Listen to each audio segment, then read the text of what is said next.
Arestado ang isang wanted person sa sinagawang operasyon ng Magsaysay Municipal Police Station sa Purok Talisay, Barangay Cugon, Digos City, Davao del Sur, Hulyo taong kasalukuyan. Kinilala ni Police Captain Rodrigo Dumangas Jr., officer in charge ng Magsaysay Municipal Police Station, ang suspect na si alias Pongkol, 33 anyos, isang driver na tinaguriang most wanted person sa nasabing lugar.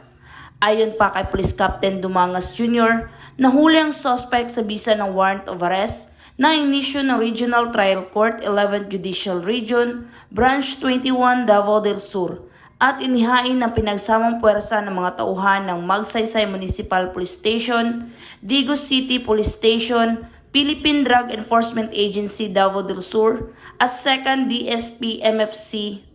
Ang suspect ay nasa kustodiya na ng Magsaysay Municipal Police Station para dumaan sa tamang disposisyon at maharap sa kasong paglabag sa RA 9165 o Comprehensive Dangerous Drugs Act of 2002 na walang inirekomendang piyansa. Samantala, ang laban kontra kriminalidad ay patuloy na pinaigting ng Police Regional Office 11 sa pamumuno ni Regional Director Police Brigadier General Nicolas De Torre III, alinsunod sa kampanya ng Bagong Pilipinas na panatilihin ang kapayapaan at kaayusan tungo sa pagsulong ng bansa.